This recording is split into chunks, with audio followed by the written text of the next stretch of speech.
What's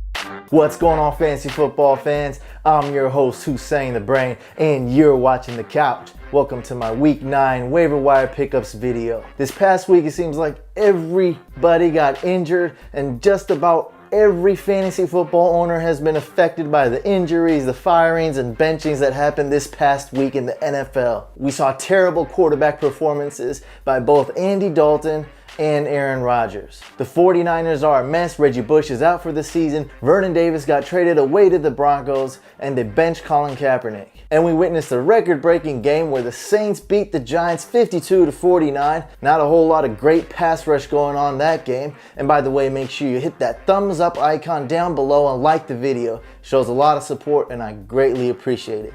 Thank you.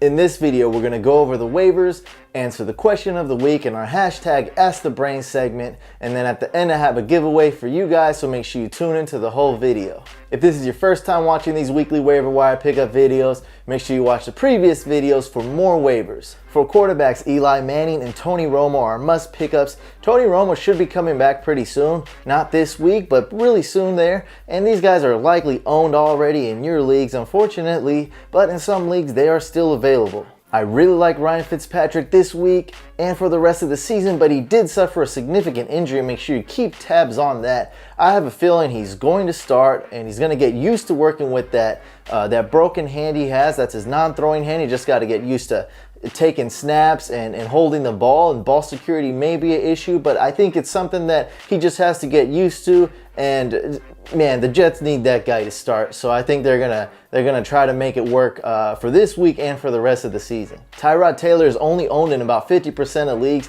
He should be owned in just about every league. Make sure you have that guy on your roster if he's not owned. Derek Carr has lots of upside. He is a great high-end QB2, maybe even a QB1 in some deep leagues. And here are some more guys to pick up. Kirk Cousins, a high-risk start, but with Deshaun Jackson coming back and the Patriots likely to score a lot of points, Kirk Cousins is going to need to throw the ball. He's going to have Jordan Reed, Pierre Garçon, and if he has Deshaun Jackson back, he could score a lot of points. They're likely going to need to throw the ball in the fourth quarter. And of course, as you already know, Colin Kaepernick's going to be benched for Blaine Gabbert, one of the worst quarterbacks I ever seen in the game. Probably not worse than Jamarcus Russell, but he's pretty bad. And Johnny Manziel is likely going to be the starter for the Browns of the Thursday night game for Week 9. Atop of this running back list is going to be the #1 sought after waiver wire pickup. Hands down, great pickup. You should pick him up even if you don't need a running back. Your opponent you're facing probably needs a running back. Pick up D'Angelo Williams. Put your #1 waiver priority for this guy. Also look for Jeremy Lanford. I expect Matt Forte to miss at least 2 weeks, so he's a great pickup. You can never have too many running backs, and they're so scarce. So both these guys are going to get picked up, especially D'Angelo Williams. You're going to see a huge spike. He's going to be owned in every league after this week. Carlos Williams was pretty efficient fantasy-wise. Even when LaShawn McCoy was in the lineup, he should be owned in more leagues. He should be coming back this week. Just had a bye week and missed a couple games due to a concussion. CJ Spiller gets a boost in value now that Kyrie Robinson is out. And the Saints sign Tim Hightower.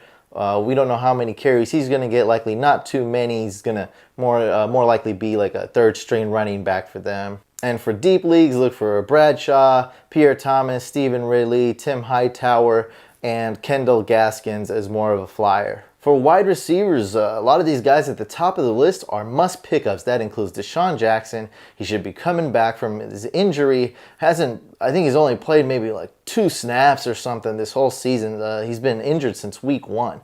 Then we got Stevie Johnson. Keenan Allen is on IR, and Malcolm Floyd. Now, not a huge difference between Stevie Johnson and Malcolm Floyd as far as what waiver priority to go. So if you can't get Stevie Johnson, and you settle for Malcolm Floyd, that's not a huge downgrade between those 2 Chargers receivers. You got Brandon LaFell, should be owned in every 12-man league and should be owned in some 10-man leagues as well, definitely. Kamar Aiken gets a huge boost now that Steve Smith is out for the season. And Tavon Austin's a decent wide receiver. Could be a wide receiver 3 on your team, at least a wide receiver 4. And an interesting stat for Tavon Austin is that he averages over 2 carries a game. They just find a way to involve this guy in the offense. Robert Woods is a really good pickup. A little sneaky, a little bit of a sleeper pickup. look for him as a wide receiver 5 on your team. And in deeper leagues, look to add Dwayne Harris or Chris Gibbons of the Baltimore Ravens. For tight ends, must pickups are Benjamin Watson, Austin Seferian-Jenkins coming back from that injury, and Vernon Davis. With Vernon Davis, you're taking a huge risk, you're taking a flyer on him, but he's well worth it. Peyton Manning has had a lot of success at the tight end position, so he's definitely worth a waiver acquisition. You don't want to start him week 9, that's for sure, but you want to pick him up and stash him on your bench if you can. I really like Coby Fleener. I think he's the better tight end over there for the Colts. Heath Miller gets a huge boost now that Big Ben is back. He's up in tight end 1 discussion right now as far as fantasy goes.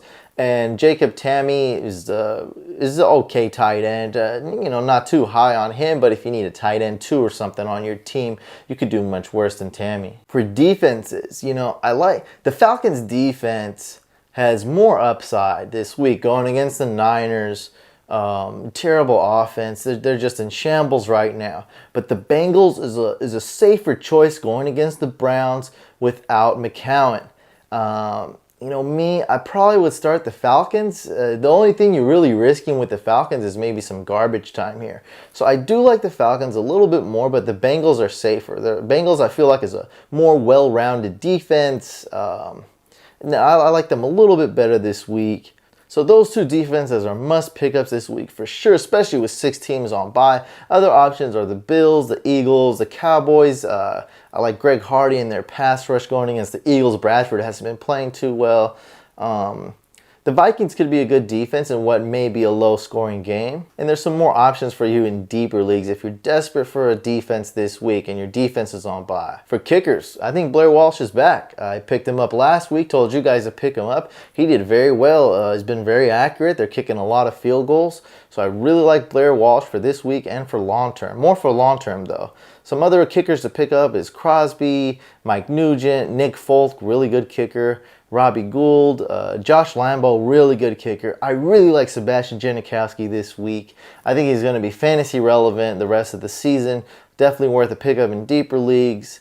And if you're in deeper leagues and desperate for a kicker this week, you got Kai Forbath and maybe even Caleb Sturgis. The winner of last week's giveaway was Eric. Congrats. You guessed 27-10. You guessed the closest.